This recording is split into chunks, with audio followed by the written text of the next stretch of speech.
الحمد لله نستعينه ونستغفره ونؤمن به ونتوكل عليه ونعوذ به من شرور أنفسنا ومن سيئات أعمالنا من يهديه الله فلا مضل له ومن يضلل فلا هادي له أشهد أن لا إله إلا الله وحده لا شريك له وأشهد أن سيدنا ومولانا وحبيبنا محمدا عبده ورسوله اللهم صل وسلم وبارك عليه وعلى آله وأصحابه والتابعين لهم بإحسان إلى يوم الدين أما بعد وقد قال في كتابه الكريم والذين جاهدوا فينا لنهدينهم سبلنا وإن الله لمع المحسنين.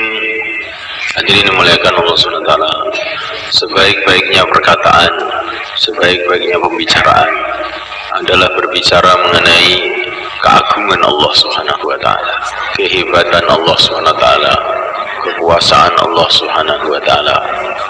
Karena bicara mengenai keagungan Allah Subhanahu wa taala ini merupakan zikrullah, mengingati Allah. Wala zikrullahi akbar, zikir kepada Allah adalah sebesar-besarnya amal. Bicara mengenai keagungan Allah ini sudah merupakan doa.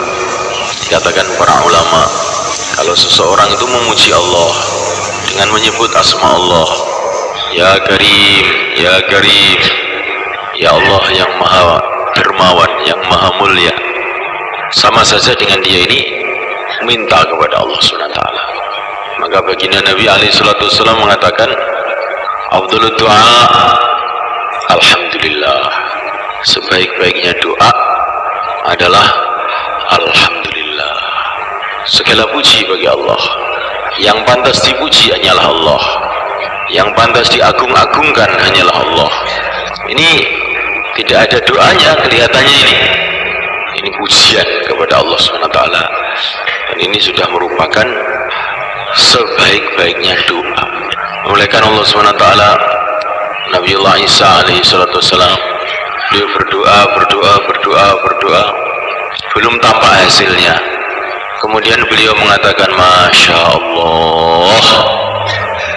Maknanya Masya Allah itu segala sesuatu akan terjadi dengan kehendak Allah, yang telah terjadi dengan kehendak Allah, yang sedang terjadi dengan kehendak Allah, yang akan terjadi dengan kehendak Allah juga. Tidak ada perkara terjadi kecuali dengan kehendak Allah, kecuali dengan ketentuan Allah. Maka ketika Nabiullah Isa alaihissalam mengucapkan Masya Allah, maka tiba-tiba langsung hasil dari doa beliau ini ditampakkan oleh Allah SWT. Maka Nabi Isa itu heran. Maka Allah berfirman, hai Isa, apakah kamu tidak tahu bahwa orang yang mengatakan Masya Allah itu berarti sudah doa segala kebaikan kepada aku. Masya Allah. Jadi sudah mulaikan Allah Subhanahu wa taala berbicara mengenai keagungan Allah Subhanahu wa taala. Ini merupakan zikrullah dan juga merupakan doa kepada Allah. Afdhalud du'a doa Arafah, wa afdalu ma qultu ana wan nabiyyuna min qabli la ilaha illallah wahdahu la syarika lah, lahul mulku wa lahul hamdu yuhyi wa yumiit wa huwa ala kulli syai'in qadir.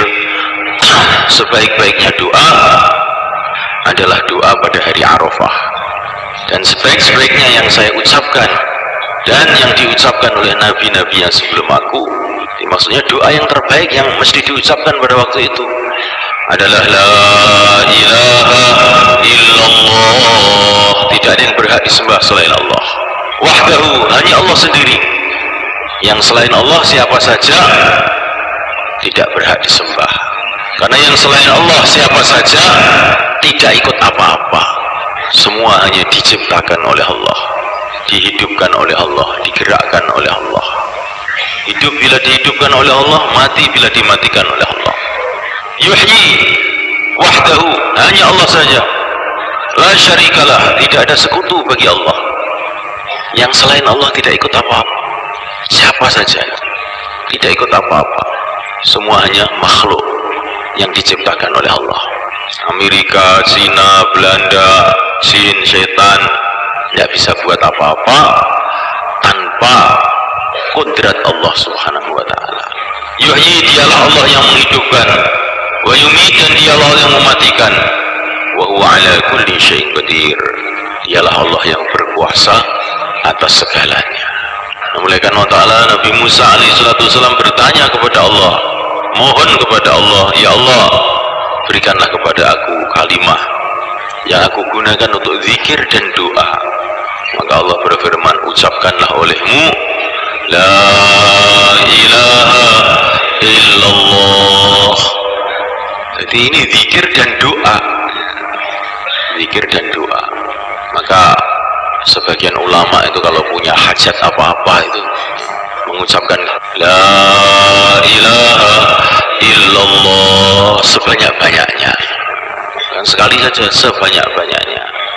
Ini sudah merupakan zikir dan doa. Nafi isbat, menafikan yang selain Allah. Yang selain Allah, siapa saja, apa saja, benda hidup, benda mati, yang ada di bumi, yang ada di langit, yang tampak, yang tidak tampak, nafikan dari hati kita, tanamkan dalam hati kita bahwa semua itu tidak ada apa-apanya, illallah, kecuali Allah saja. Syekh Ahmad Al-Faruqi As-Sirhindi, ini seorang ulama pada tahun 1000 Hijrah yang ada di India, yang telah digunakan oleh Allah untuk mengislamkan raja-raja yang ada di sana, sehingga banyak sekali orang masuk Islam. Beliau mengatakan, kalau dalam hati kamu itu ada rasa harapan kepada makhluk, cepat-cepatlah ucapkan la ilaha illallah, dengan ditanamkan dalam hati tidak ada yang berhak diharap selain Allah.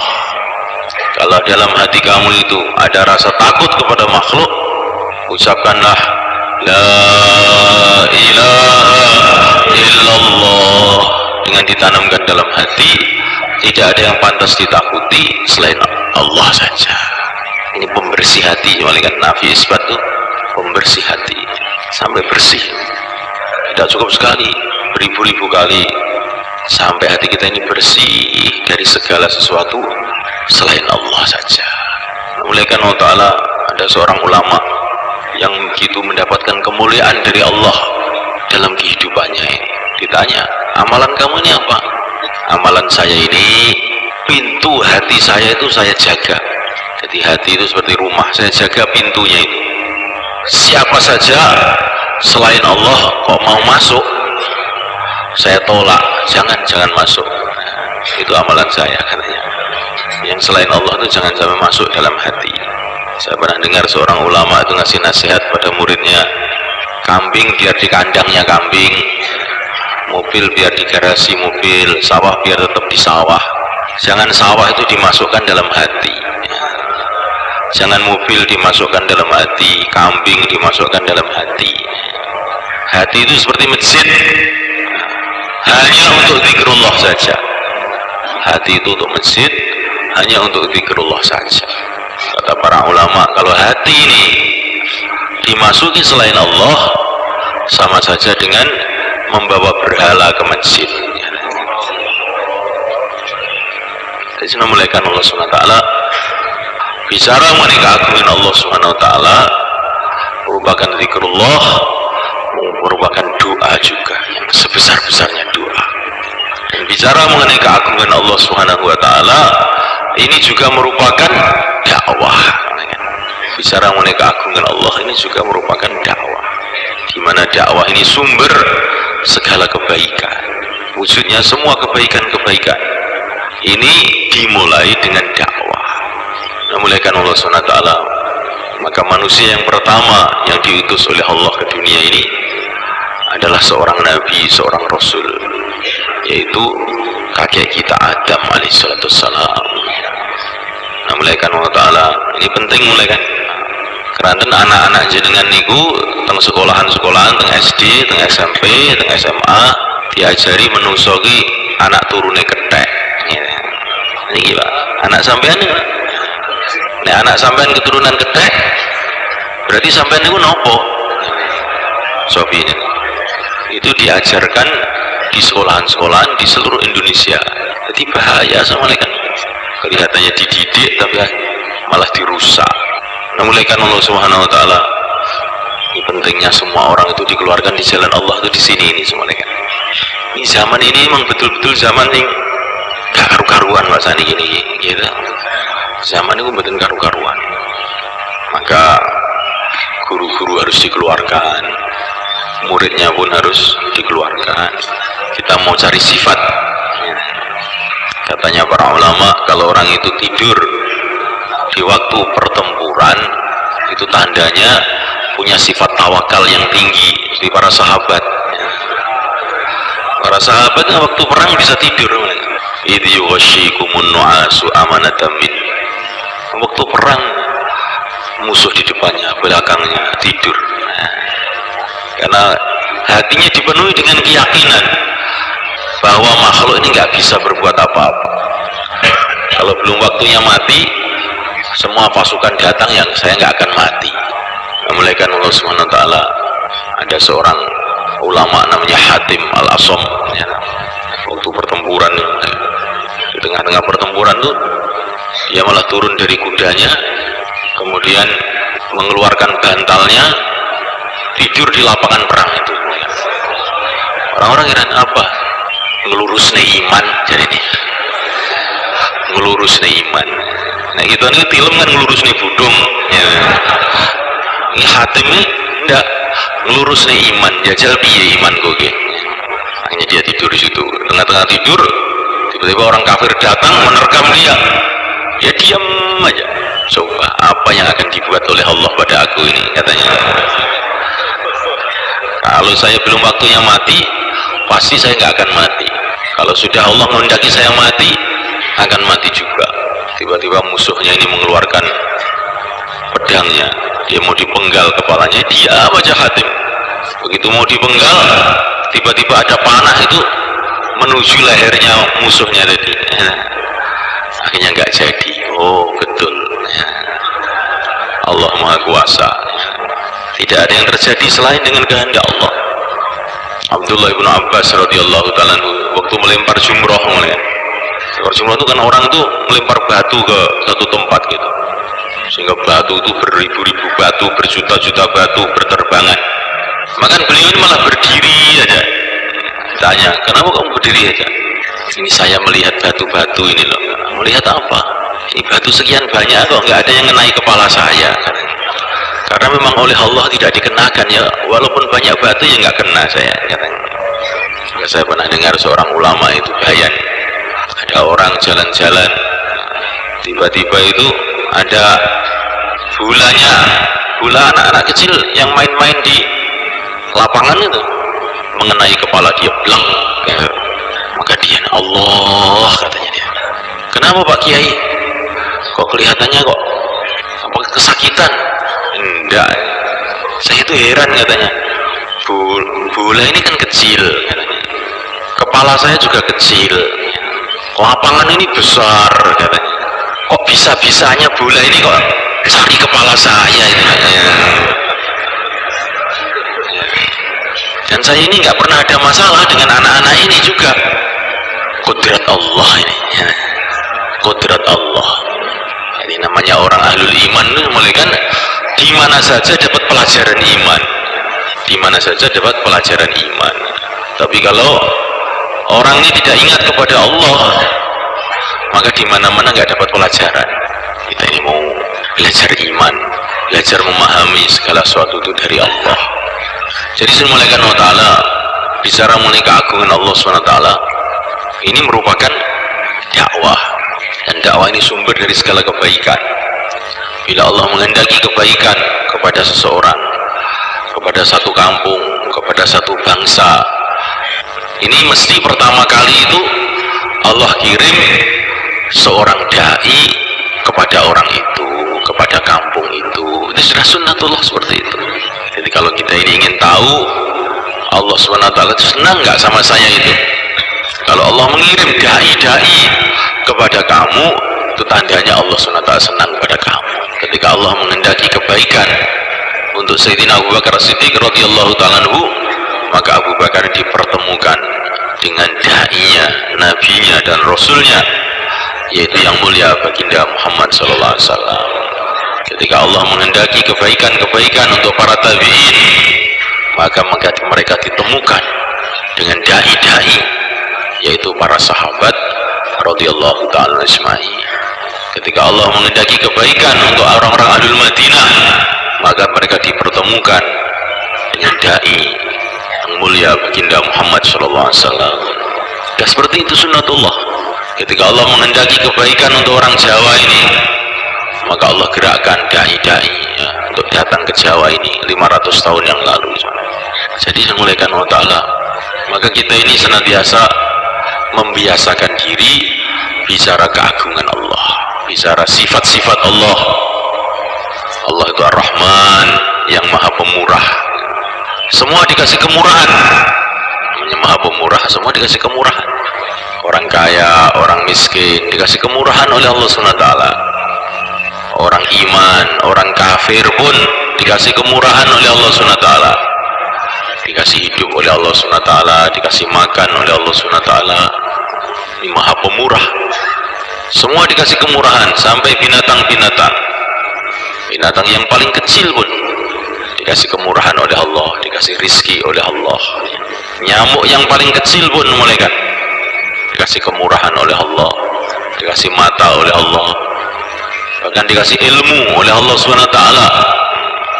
Ilmu yang luar biasa, di mana nyamuk itu tahu saja di mana rizkinya itu. Rizkinya adalah di dalam darah manusia, sehingga dia ini tidak henti-hentinya menggigiti orang. Namun Allah Ta'ala, dan nyamuk ini yang kecil ini dikasih kemurahan oleh Allah SWT, sehingga walaupun dia dibenci oleh seluruh manusia di seluruh dunia, ya, tapi dia ini tetap bertahan, malaikat. Dia tidak peduli, ya, tetap saja dia datang menggigit lagi, datang menggigit lagi. Walaupun seluruh raja-raja, seluruh dokter, seluruh rakyat tidak setuju dengan adanya nyamuk ini, tetapi bagaimana kodrat Allah, Allah tampakkan nyamuk tetap berjaya di mana-mana, ya. Walaupun disemprot pun masih tetap ada saja. Maka dalam satu majelisnya Khalifah Harun Ar-Rasyid, di situ ada seorang ulama namanya Muqatil Ibnu Sulaiman. Maka waktu itu ada lalat itu hinggap di kepala Raja Harun, sudah di bersih, di halau tetap datang lagi, dihalau datang lagi, digusah tekoneh, sehingga beliau ini jadi jengkel. Maka beliau mengatakan kepada Sulaiman, Syekh, apa toh hikmahnya Allah menciptakan lalat ini, hanya bikin susah aja ini. Maka Muqatil beliau mengatakan, Allah menciptakan lalat ini supaya raja-raja jadi tawadu. Apa maksudnya? Tidak ada raja di dunia ini yang belum pernah diinjek-injek sama nyamuk ini hidungnya, supaya raja ini andap asor tawadu. Masya Allah, malaikat. Karena Allah itu Al-Hakim, yang maha bijaksana. Maka setiap apa yang diciptakan oleh Allah mesti ada hikmahnya, mesti ada hikmahnya. Tapi ada orang yang faham, ada orang yang tidak faham, ada orang yang tahu, ada orang yang tidak tahu. Allah maha pemurah, Allah maha bijaksana. Tapi juga kita harus tahu bahwa Allah itu maha adil. Dialah Allah Al-Adil, yang maha adil, sehingga tidak akan disamakan oleh Allah antara yang maksiat dengan yang taat, antara yang kafir dan yang iman. Afanaj'alul muslimina kal mujrimin ma lakum kaifa tahkumun. Memang semua dikasih kemurahan oleh Allah. Orang kafir juga dikasih kemurahan oleh Allah. Kalau tidak dikasih kemurahan oleh Allah, mereka akan mampus seketika itu juga, nggak akan bisa hidup walaupun satu detik. Tapi jangan salah paham, Allah itu maha adil, tidak akan disamakan nanti antara orang iman dengan orang kafir, antara orang yang menyerahkan diri kepada Allah al-muslimin dan orang-orang yang durhaka kepada Allah al-mujrimin. Memuliakan Allah SWT. Allahu Akbar, Allah Maha Agung. Allahu Akbar, Allah Maha Agung. Karena Allah itu Maha Agung, maka pahala Allah juga Maha Agung. Surga Allah Subhanahu wa ta'ala, ma la 'ainun ra'at wa la udhunun sami'at wa la khatara 'ala qalbi bashar. Mata belum pernah melihat, telinga belum pernah mendengar, bahkan belum pernah terlintas dalam hati seorang manusia. Saking hebatnya ini, saking hebatnya. Kullama ruziqu minha min thamaratir rizqan qalu hadha alladhi ruziqna min qabl wa utu bihi mutasyabihat. Setiap ahli surga itu dikasih makanan, buah-buahan, maka mereka ini mengatakan, Masya Allah, ya, ini buah-buahan seperti kemarin ini, seperti yang tadi ini, enak sekali tadi. Tapi setelah dimakan, terkejut mereka, oh ternyata lebih enak lagi ini. Nah, setiap waktu, setiap saat senantiasa dikejutkan dengan perkara-perkara yang menggembirakan.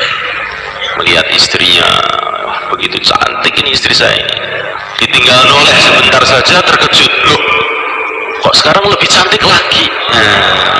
Masya Allah, ya. Sebagaimana manusia di dunia ini senantiasa dikejutkan dengan perkara-perkara yang menyusahkan. Tadinya sehat, oh tahu-tahu sakit. Tadinya gembira, tahu-tahu susah. Tadinya muda, tahu-tahu yang muda itu anaknya, dia sudah tua, ya. Aku isi nomok, ya. Sing nomi anakmu kang wis tua, ya. Namuliakan Allah SWT. Bila datang seorang kakek, bila datang seorang cucu, maka seorang kakek akan segera pergi, ya. Paham bah? Ya. Nek putu niku teko, gitu. Niku berarti bayar redang lungo, ya.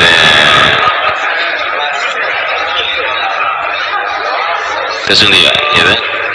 Niki dawuh Syekh Ilyas niki, nalika Syekh Ilyas niku nampa putu Maulana Harun putrane Syekh Yusuf niku. Syekh Yusuf, Syekh Ilyas ngendika, nek putu teko berarti mbahe wis arep lunga. Gitu. Kesundi, gitu. Gak niki, gitu, cedak. Namuliakan Allah Subhanahu wa ta'ala. Allahu Akbar. Maka pahalanya itu maha besar juga. Nggak bisa dibayangkan bagaimana pahala Allah Subhanahu wa ta'ala. Wa ridwanum minallahi akbar. Ridho Allah lebih besar dari surga. Ridho Allah lebih besar daripada surga. Begitu juga adab Allah maha besar juga. Tidak bisa dibayangkan bagaimana penderitaan orang yang dalam neraka Allah Subhanahu wa ta'ala. Karena Allah itu maha besar, maka agama Allah ini maha besar juga. Maka perlu kita perhatikan dengan perhatian yang besar. Nah, urusan sing liyane urusan agama, ya, bonto. Gak pada tenanan, ya, rada ngantuk-ngantuk sithik, mboten napa-napa. Ya. Tapi kalau wis urusan agama, oh, niki tenanan, ya. Diceritakan dalam hadits sahabat. Apakah para sahabat itu mereka guyonan, tertawa-tertawa? Iya, katanya seorang sahabat. Para sahabat juga guyonan, tertawa, kadang-kadang lempar-lemparan semangka, ya. Seperti orang yang lain juga kawin, juga bertani, juga berdagang. Di sahabat itu bukan sudah duduk di masjid, tidak berdagang, tidak bertani, tidak kawin, tidak ngurus anak, juga tidak. Mereka juga ngurus anaknya, ya, juga mengurus istrinya. Tetapi ada tetapinya, mereka. Kalau urusan agama sudah datang, maka mata mereka ini jadi merah. Matanya jadi merah, seperti orang gila. Kalau sudah urusan agama datang, lupa segala-galanya. Nah, ini sahabat, mereka. Jadi mereka di pasar juga. mereka berdagang juga, ekspor impor ya. Mereka macam-macam pekerjaannya juga. Ada sahabat yang pedagang, orang-orang Mekah. Ada sahabat yang petani, orang-orang Madinah. Ada yang pandai besi ya. Bikin pedang, bikin apa-apa, peralatan-peralatan. Ada tukang pijat ya. Ada sahabat tukang pijat itu ada ya. Ada sahabat tukang cantuk juga ada. Ada sahabat yang mulaikan tukang jahit juga ada. Ada sahabat tukang kayu juga ada. Ada sahabat pekerjaannya manol juga ada, mikul barang-barang di pasar, macam-macam mulai kan. Ada sahabat itu yang raja-raja, Hujr ibn Wa'il, Fairuz ad-Dailami, jadi raja-raja. Ada sahabat orang-orang kaya, ada sahabat orang-orang miskin. Tetapi semulaikan Allah Ta'ala, kalau urusan agama datang, mereka itu pelotot, matanya melilit gitu. Urusan penting. Awak dia belajar dengan ini Pak. Urusan apa-apa santai-santai. Tapi nek wis agama wis tenanan. Nah, ini ngenten iki awak dhewe berarti mulai mengikuti kehidupan yang suci murni, kehidupan sahabat, kehidupan wali-wali Allah. Wali Allah itu bukan tidak ke sawah, tapi walaupun di sawah kalau sudah dengar azan lupa sawahnya. Ingat kepada yang punya sawah ini, kepada Allah Subhanahu wa Ta'ala. Bukan tidak beristri, punya istri juga. Seperti Handolah itu, istri pertama, malam pertama kumpul sama istrinya, tiba-tiba ada taskil dari masjid, ya khailallah irkabi, ya khailallah irkabi. Itu taskilnya para sahabat zaman dulu, ya sahabat yang panjang ya khailallah irkabi, pasukan Allah berangkatlah, pasukan Allah berangkatlah. Sudah gitu dok. Maka temanten baru pun lupa kalau dia temanten baru, langsung siapkan kuda, langsung berangkat. Sampai akhirnya mati di dalam perjuangan, sehingga para malaikat pun turun memandikan Handolah. Maka para sahabat Iran ini kok Handolah itu tahu-tahu kok basah semua ini, siapa yang memandikan ini? Kan orang mati syahid itu nggak boleh dimandikan sebetulnya. Orang mati syahid itu sudah begitu mulia, nggak perlu dimandikan. Lah Handolah itu kok tahu-tahu dimandikan. Siapa yang memandikan ini? Ternyata yang memandikan itu para malaikat. Karena ternyata dia ini masih junub, kumpul sama istrinya belum sempat mandi, langsung berangkat. Ini sahabat itu kayak begitu sebenarnya. Urusan agama, wes, masya Allah, senengnya betul karu-karuan. Belajar nonton ini, belajar nonton itu, urusan agama ini urusan apa mawon, apa urusan dakwah, urusan ibadah, wes urusan sing kaitan karo agama, wes tenanan. Mulaikan Allah Subhanahu wa Ta'ala. Kita senantiasa bicara mengenai keagungan Allah. Di mana saja, kapan saja. Kita bicara, kita mendengarkan. Kita bicara, kita mendengarkan. Ini keagungan Allah. Ini menimbulkan hati itu tambah cinta kepada Allah Subhanahu wa Ta'ala. Tambah ta'alluq kepada Allah Subhanahu wa Ta'ala. Tambah ta'alluq kepada Allah Subhanahu wa Ta'ala. Tambah bergantung kepada Allah Subhanahu wa Ta'ala. Wa may yatawakkal 'ala Allah fa huwa hasbuh. Kalau hati ini sudah ada sifat tawakal, bergantung hanya kepada Allah, tidak bergantung dengan asbab, maka Allah akan sukupi orang yang punya sifat seperti ini. Jadi kita ini kenapa kita ini sekarang tuh lemah? Krono cik gumantung neng liyane Gusti Allah. Ini masalah ya Pak Edi ini. Cik gumantung. Mboten kok gak oleh jadi petani, oleh mawon. Bahkan dikatakan dalam satu hadis diriwayatkan Abdullah bin Abbas radhiyallahu ta'ala, kalau seorang petani itu menanam pohon, maka pohon itu akan membaca tasbih dan petani dapat pahalanya. Kalau pohon ini dimakan burung, dia dapat pahala sedekah kepada burung. Petani pahalanya banyak ini, masya Allah. Nah, mulaikan Allah Ta'ala, pedagang mulaikan Allah Ta'ala begitu juga. At-tajir as-sadiq al-amin yusharu mal anbiya wa syuhada.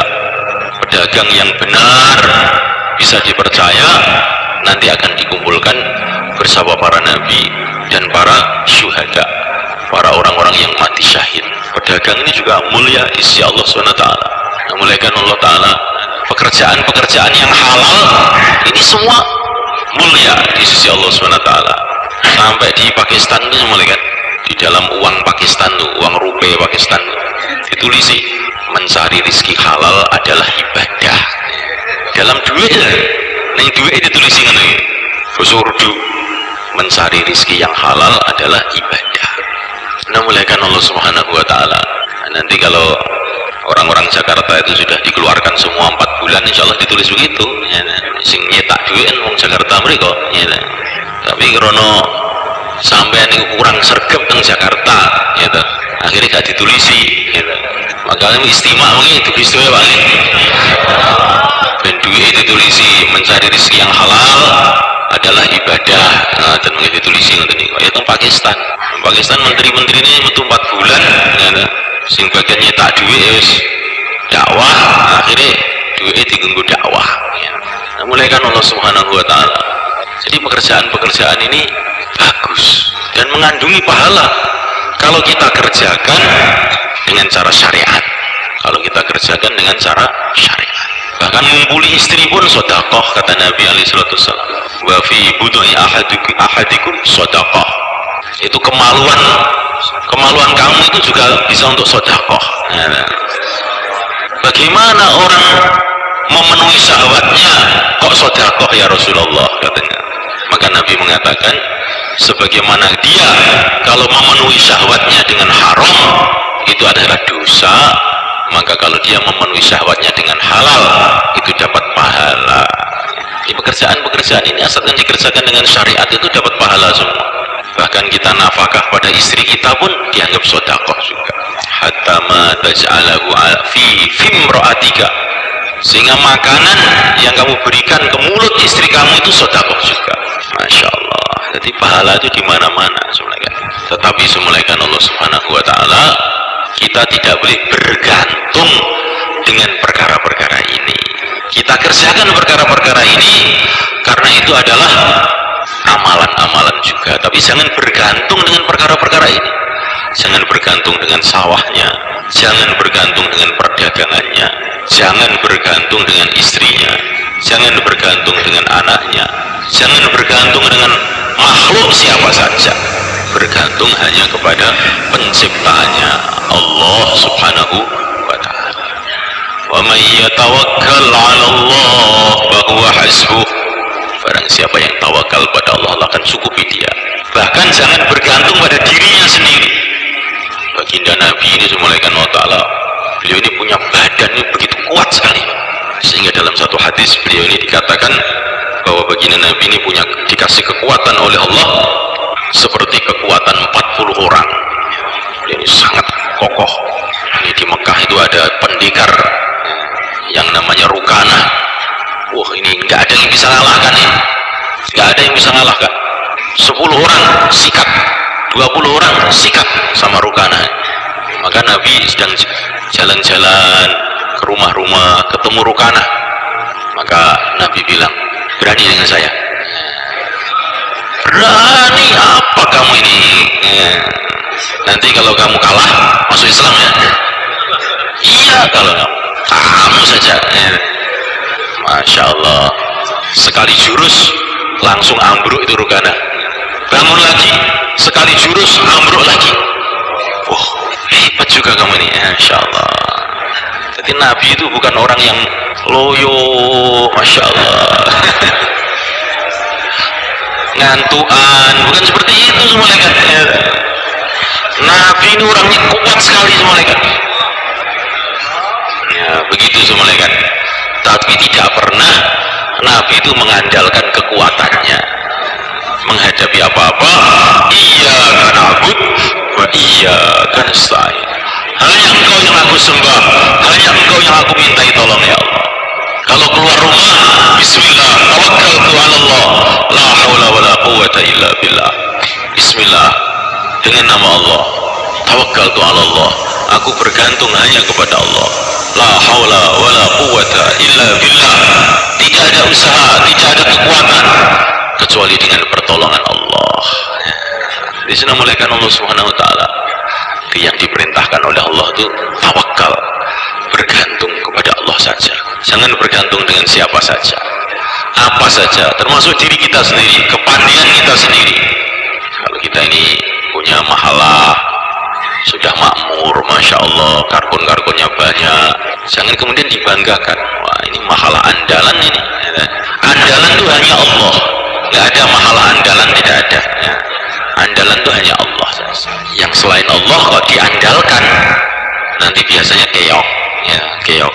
Yang selain Allah jangan diandalkan. Siapa saja. Wa yauma hunainin idh a'jabatkum kathratukum falam tughni ankum syai'a.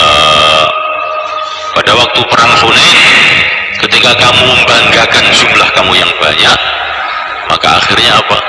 Jumlah kamu yang banyak tidak ada manfaatnya sedikit pun. Jadi ini tarbiyah Allah, tarbiyah Allah kepada orang-orang ahlul iman. Kalau dia mengandalkan sesuatu, maka oleh Allah itu akan dicabut kekuatan, keberkahan dari sesuatu, dicabut. Maka kita ini jangan mengandalkan siapa-siapa selain Allah. Kalau kita melihat usaha dakwah maju dalam satu tempat, maka kita memuji-muji Allah dan senantiasa khawatir, doa kepada Allah supaya kerja itu dijaga oleh Allah. Barang siapa yang melihat nikmat-nikmat yang Allah berikan kepada dia atau kepada keluarganya, kemudian dia mengucapkan Masya Allah, la quwwata illa billah, semua ini terjadi dengan kehendak Allah, tidak ada kekuatan kecuali dengan Allah, maka nikmat tadi akan dijaga oleh Allah.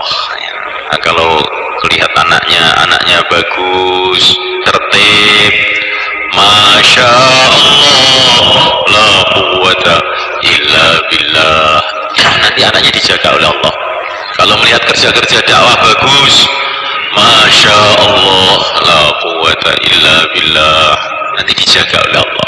Jangan sampai dinisbatkan kepada makhluk, semua dinisbatkan, dikembalikan kepada pemiliknya, penciptanya, pemeliharanya, yaitu Allah. Makanya kita ini apa saja itu dikembalikan kepada Allah, nanti dijaga oleh Allah. Tapi kalau kita membanggakan, maka nanti kebaikan-kebaikan itu nanti cabut. Ini tarbiyah Allah kepada orang-orang beriman, supaya dia tidak ta'aluk, dia tidak bergantung, dia tidak membanggakan selain Allah. Sifat tawakal, sifat sabar. Sabar itu tempatnya itu di perkara-perkara yang tidak menyenangkan. Kadang seorang ulama itu lucu semuanya kan, belajar sabar itu dengan cara yang aneh. Di waktu panas, membawa air yang sejuk, dia di padang pasir. Air yang sejuk ditaruh di depannya, tapi tidak diminum, ditunggu aja. Santrinya heran, ada apa ini tuan di sini? Belajar sabar. Kemarin itu Pak Dini Domutin itu, Syekh Nadir Ali Khan, masuk masih kita di Domutin. Beliau ini dijamu makan dengan ulama-ulama di sana. Wah, makanannya itu macam-macam. Ada satenya, ada ayam panggannya, ada sopnya. Tapi aneh ini, Syekh Nadir Khan ini dia makan nasi saja, rotinya saja. Ikan-ikan macam nggak dimakan. Beberapa hari itu begitu itu saja, sehingga temannya itu heran. Ini juga termasuk belajar sabar ini saya ini. Orang bicara pedentengan ngarepe turu, ya belajar sabar. Allah, ya. Muga-muga kula niki disukani sabar, ya. Amin. Semoga Allah kasih saya sabar. Ya. Kalau nggak sabar sudah saya pukul, ya. Nah, mulai kan Allah Ta'ala, makanya uang niku nek ngomong niku ndadekne tekani ujian. Makanya nek ngomong sing api-api mawon, gitu. Aja omong sing reno-reno, engko mari teko ujian ya tambah akeh. Gitu. Nah, mulai kan Allah Ta'ala, maka beliau ini makan roti tok, lauk yang enak-enak nggak dimakan. Kemudian temannya tanya sama Syekh Nadir Ali Khan, kamu kok apa sakit apa-apa kok makannya roti tok, makanan enak-enak nggak kamu makan? Belajar sabar, belajar ngempet, belajar sabar, nahan diri. Padahal makanan sudah di depannya, makannya sudah di sebanyak, kok malah nggak dimakan. Disimulkan Allah Ta'ala sampai ceritanya seorang ulama, Masya Allah, diceritakan sama Maulana Zakaria juga. Dia ini punya kesenangan makanan namanya falujat. Ini makanan roti yang paling enak zaman dulu. Maka dia ini menahan diri, saya nggak mau makan ini, nggak mau makan. Belajar sabar, mujahadah, menahan nafsu. Ulama dulu itu kayak begitu, menahan nafsu. Sehingga bertahun-tahun ini dia nggak mau itu makanan. Belajar mujahadah sampai akhirnya itu, sampai beliau ini datang ke Madinah, ditahan nafsunya ini, makanan paling disenangi nggak dimakan, sampai datang ke Madinah ziarah kepada Rasulullah SAW. Akhirnya malam-malam itu didatangi seseorang bawa faludat sedikit, bawa roti yang enak. Langsung, wah tidak, nggak mau saya. Kenapa? Saya sudah berjanji kepada Allah, saya mau nahan nafsu saya tidak mau makan. Kamu tahu siapa saya ini? Tidak tahu. Saya ini Nabiullah Khadir, katanya, diutus oleh Allah untuk kasih makan kamu ini. Tapi saya sudah berjanji kepada Allah, nggak mau makan saya ini. Bagaimana? Saya nggak berani ini makan, saya sudah janji kok. Sampai Nabi Khadir datang, malaikat nggak mau makan dia. Ini perintah Allah. Kalau kamu nggak mau makan, akan saya masukkan ke mulut kamu. Maka dibuka sendiri oleh Nabi Khadir, dimasuki ke mulutnya itu. Sampai akhirnya kenyang dia. Kayak begitu, ulama zaman dulu itu kayak begitu malaikat. Maka inilah sebabnya kenapa orang tuh keluar tidak boleh daftari itu di sini, ini masalahnya. Paham malaikat? Biar belajar sabar. Kalaupun daftari itu dari kantor ke masjid, tidak boleh daftari ke kantor, ke rumah, ke masjid. Ini namanya ini dolanan gitu. Jadi kalau terpaksa daftar itu jangan sampai ke rumah, malaikat marai omai ora barokah. Kita ini belajar menahan nafsu kita. Sayyidina Abdullah bin Umar radhiyallahu ta'ala, ketika beliau sudah sampai, sudah hijrah ke Madinah, maka waktu musim haji beliau pergi ke Mekah. Dan beliau ini di Mekah ini punya rumah, malaikat, tapi beliau sudah tinggalkan rumah ini, hijrah ke Madinah. Maka ketika sampai di Mekah itu, beliau ini berjalan lewat depan rumahnya dia yang dulu itu. Maka beliau ini memejamkan mata, nggak mau lihat rumahnya. Ditanya, kenapa kamu itu kok merem, memejamkan kepala, memejamkan mata? Ini rumah sudah saya tinggalkan karena Allah, saya nggak mau melihat. Dulu ini rumah sudah saya tinggalkan karena Allah, maka saya tidak mau melihat. Merem. Ya kok terus, loh ini kenang-kenangan ya, nostalgia ya. Iya ya, hati lo omahku ijek ora. Mboten iki. Padahal omah-omah dhewe cuman kok mlebu ndelok mboten purun. Maka semulaikan nanti kalau kita sudah berangkat keluar, kok rutenya itu lewat depan rumah kita atau di depan kampung kita, merem ya. Ini kampung sudah saya niatkan mau saya tinggalkan 4 bulan karena Allah, saya nggak mau lihat. Merem. Apa yang sudah kita korbankan untuk Allah jangan kita tolak-toleh lagi, seolah-olah kita ini jadi nggak ikhlas namanya itu. Ini belajar sabar. Jadi mboten namung belajar dakwah Pak yang medal niku, belajar sabar. Makanya gak oleh nggo HP, nggih. Gak oleh nggo HP, rasa telepon, nek kirim surat oleh, tapi gak usah njaluk balesan. Kirim surat tok wae, nggih. Targhib, suruh hidupkan taklim di rumah, ya, suruh fikir agama, buat amalan. Mungkin insyaallah nek awake dhewe niku ndamel kerja dakwah niki nggih cara sing ngoten niku, mungkin sifat-sifat kita ini berubah. Sifat kita ini akan berubah, sehingga sifat tawakal, sifat sabar, sehingga akan punya pengalaman datangnya pertolongan Allah kepada kita. Ada seorang sahabat merasa khawatir mengenai keadaan anaknya, maka Nabi menganjurkan dia, bacalah Bismillahi ala ahli, Bismillahi ala ahli, Bismillahi ala ahli, Bismillah untuk keluarga saya, Bismillah untuk keluarga saya, Bismillah untuk keluarga saya. Akhirnya tenang, sudah tidak khawatir lagi mengenai keluarganya. Kita ini kalau keluar dalam hati ada rasa khawatir, Bismillahi ala ahli, Bismillahi ala ahli, diserahkan keluarganya kepada Allah. Allahumma antas sahibu fis sabar wal khalifatu fil ahl. Ya Allah, Engkau adalah temanku dalam perjalanan ini dan Engkau adalah wakilku dalam keluargaku. Kemarin ada orang orang Yaman keluar di Kediri, ya ini juga seorang pedagang, punya warung, punya toko. Maka khususnya kepada orang yang punya restoran di Kediri sana, Masya Allah, maka orang yang punya restoran tadi bilang, lah kamu itu kok keluar-keluar ke Indonesia, apa kamu gak punya pekerjaan di rumah? Punya. Apa pekerjaannya? Saya juga punya toko, saya punya mobil untuk andong, ya. Ya, terus kamu tinggal-tinggal ini bagaimana nasibnya toko kamu itu? Alhamdulillah, ya, saya tinggal-tinggal begini ini malah pesat itu toko saya itu perkembangannya. Loh kok bisa begitu? Iya, karena waktu saya keluar itu saya doanya Nabi itu, Allahumma antas sahibu fis safar wal khalifatu fil ahl. Ya Allah, engkau adalah temanku dalam perjalanan ini dan wakilku dalam keluargaku.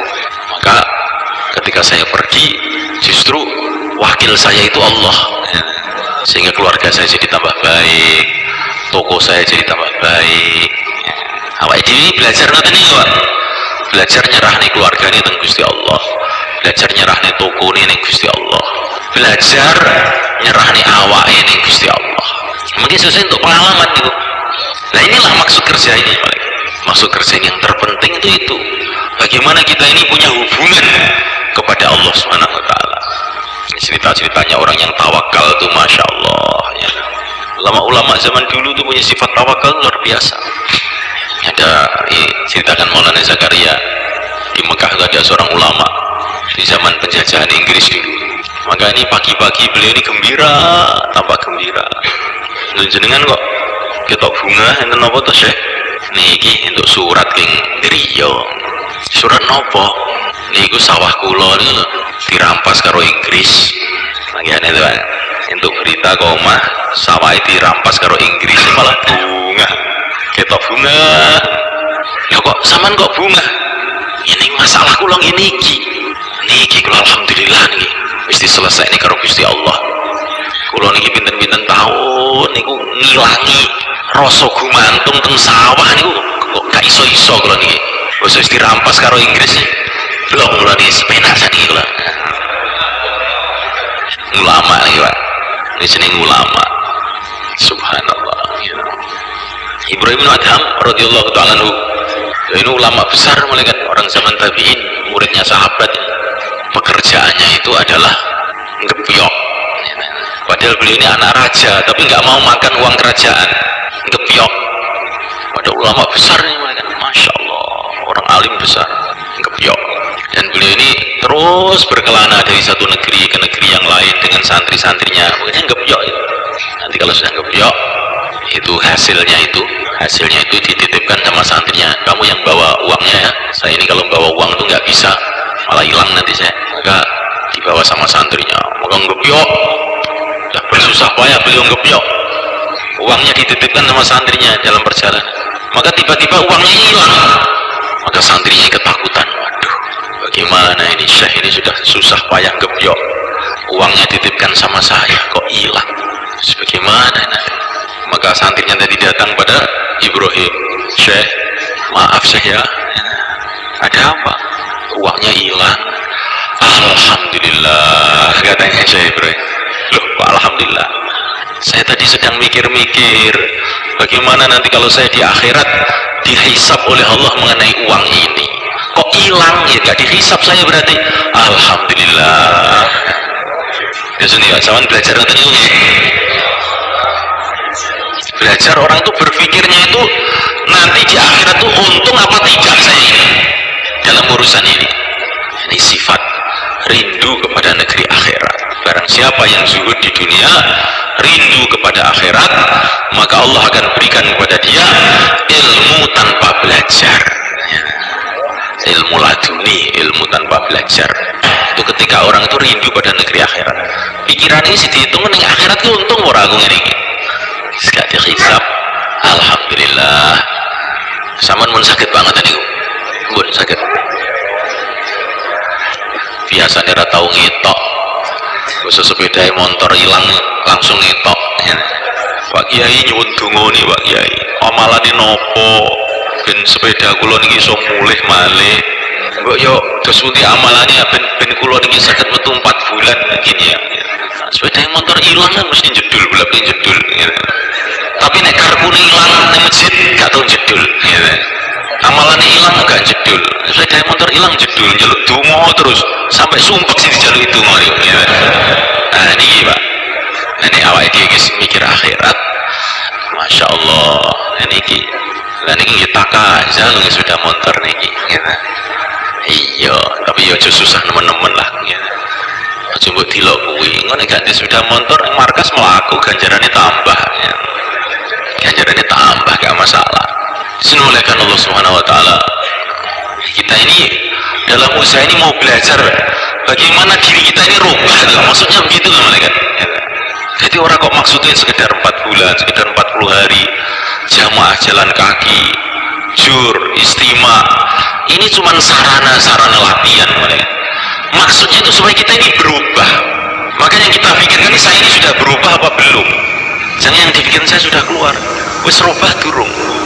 Nah, kalau sudah rubah jadi baik, bagaimana tambah lebih baik lagi? Imannya tambah kuat, ilmunya bertambah, ibadahnya tambah khusyuk, akhlaknya tambah baik. Kalau dipukul orang bagaimana? Masya Allah, dikelingan sih ini. Alhamdulillah. Kalau ditolak orang, hasbi Allah, la ilaha illahu, alaihi tawakkaltu wa huwa rabbul arsyil azim. Masya Allah. Kalau diterima, subhanallah, alhamdulillah, astagfirullah. Ya. Latihan ngoten niku Pak awake dhewe. Mboten wektu bayan niki, wektu enten medan mungkin. Nek wektu bayan ora ning sing nolak kowe ngene.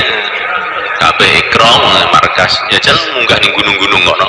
Di tempat-tempat sing kering kenal kali kerja dakwah niki sampean dugi mriko. Ben latihan ngamalne agama. Namulakan wa ta'ala seorang ulama itu baca Quran. Wa idza qila lakum urji'u farji'u wa azka lakum. Ini tertipe orang bertamu. Kalau kamu bertamu kepada rumah seseorang, kemudian tuan rumah itu menolak kamu, irji'u, pulanglah kamu. Maka pulanglah, pergilah. Wa azka lakum, itu akan lebih mensucikan hati kamu. Maka ada seorang ulama itu silaturahim, rumah pertama diterima dengan baik, terus silaturahim, sampai setelah dapat beberapa rumah itu ditolak. Assalamualaikum, apa ini? Pergi. Nah, maka ulama tadi gembira, alhamdulillah. Teman-temannya irat kok gembira? Iya, tadi saya tuh baca Quran. Kalau bertamu disuruh pergi, maka pergilah kamu, itu akan mensucikan hati kamu. Ini loh tadi saya itu silaturahim, niat saya ini biar hati saya ini bersih. Dan untuk membersihkan itu diantara caranya, kalau kita ini diusir itu ridho, ikhlas, itu membersihkan hati kita. Gimana caranya? Jamaah kula diusir, bukan masalah, asalkan wiki ikhlas, ridho gak masalah toh. Ya. Sing masalah nek kowe ngamuk kuwi masalah ya. Wiki ridho gak masalah, ya. Malah ngersi hati. Ya. Jadi kita ini mau belajar mengamalkan agama itu dengan sebenar-benarnya sebagaimana perintah Allah. Komplit dakwahnya mengikuti perintah Allah, sikapnya di dalam dakwah juga mengikuti perintah Allah. Kalau dakwah mengikuti perintah Allah kita sudah paham. Tapi kalau dakwah sikapnya mengikuti perintah Allah, nah ini yang kita perlu belajar semuanya kan. Lebih lagi, Nabi dilempari batu, diusir. Ya Allah, ampunilah kaumku karena mereka belum tahu. Ya. Sama tahu diusir, terus ya Allah ampunilah kaumku karena mereka belum tahu. Wis tahu tuh. Menate ngene niku. Sama jajal wae wae. Ngene niku. Ya Allah ampunilah. Tambah sayangnya kepada yang ngusir tadi, tambah sayang. Didoakan ampunan, ya Allah ampunilah kaumku karena mereka belum tahu. Yang namanya dakwah karena perintah, sikapnya pun sesuai dengan perintah. Tapi kalau ini dakwah dengan perintah, sikapnya tidak sesuai perintah, ini namanya tidak sempurna. Namanya tidak sempurna. Seperti sholat itu tinggal salam saja ngentut, ya. Tinggal salam itu ngentut. Bagaimana? Tidak sempurna sholatnya. Itu juga kalau kita ini memang jalan Allah, ikut Rasulullah, sikapnya ikut Rasulullah. Kenapa kamu kok dakwah? Ikut Rasulullah. Kenapa kamu kok dalam dakwah kok marah? Ikut siapa kamu? Nah, repot ini. Nah, ya ikut siapa saya ini? Dakwahnya ikut Rasulullah. Menghadapi masalah ikut Rasulullah. Menghadapi keluarga ikut Rasulullah. Menghadapi teman ikut Rasulullah. Di antara cara menghadapi masyarakat ini semuanya kan mesti kita mengikuti arahan. Faman tabi'ani, Nabi Ibrahim ini. Faman tabi'ani fa innahu minni wa man 'asani fa innaka ghafurur rahim. Siapa yang ikut saya berarti golongan saya. Siapa yang tidak ikut saya, sesungguhnya engkau ya Allah Maha Rahman dan Maha Rahim, maka ampunilah dia. Ya, maksudnya begitu. Dan ini pun ngoten niku awake dhewe dadi dai sing tenan. Oh ini cik mangkel teng tiyang sing nolak niku sik perlu metu 4 bulan malih. Ya, kudu dihilangi rasa mangkel ini. Tambah sayang teng umat, tambah hari tambah sayang ke umat, tambah hari tambah sayang pada umat. Itu tandanya kerja kita ini benar. Kata Maulana Said Khan, tandanya kerja kamu itu benar.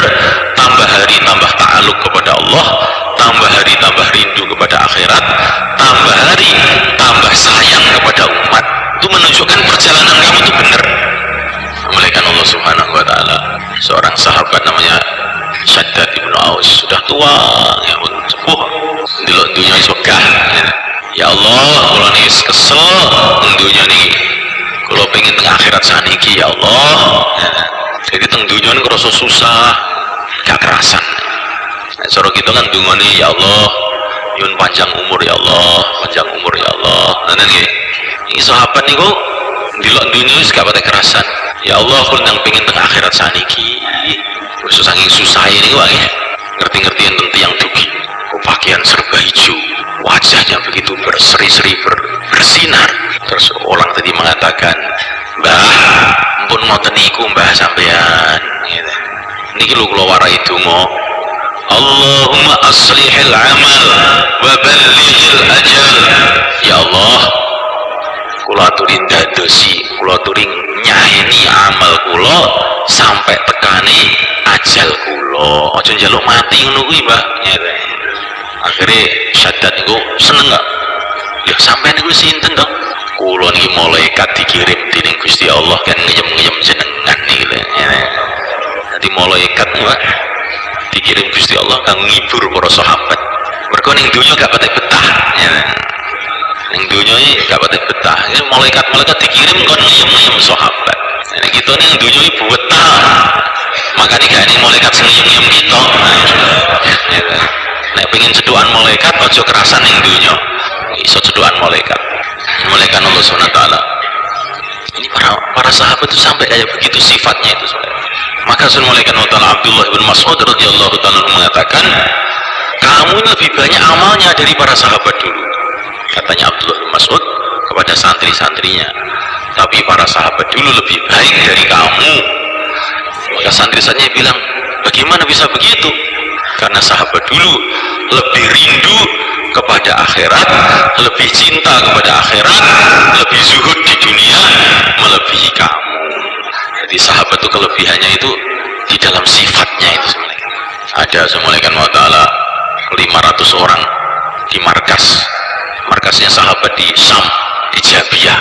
500 orang mereka berjanji, pokoknya kita akan berjuang sampai mati.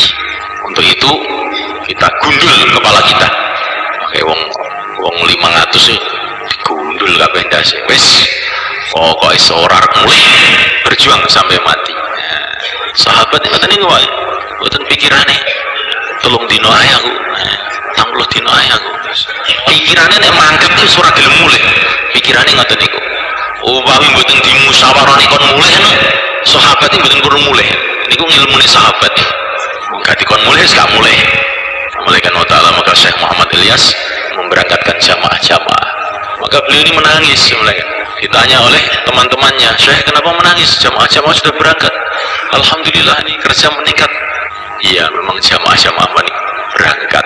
Tapi hatinya itu ingin pulang terus, belum seperti para sahabat dulu. Para sahabat dulu berangkat dengan satu tekad nggak mau pulang. Nah kalau ini orang-orang sekarang ini berangkat itu sudah niat pulang kapan? Nah ini yang saya membuat saya nangis ini. Ya kita ini belajar bertahap-tahap, bukan hanya keluar jasadnya tapi pikirannya, hatinya ini dikeluarkan dari dunia ini, sehingga kita ini semula kan mendapatkan kefahaman agama yang sempurna.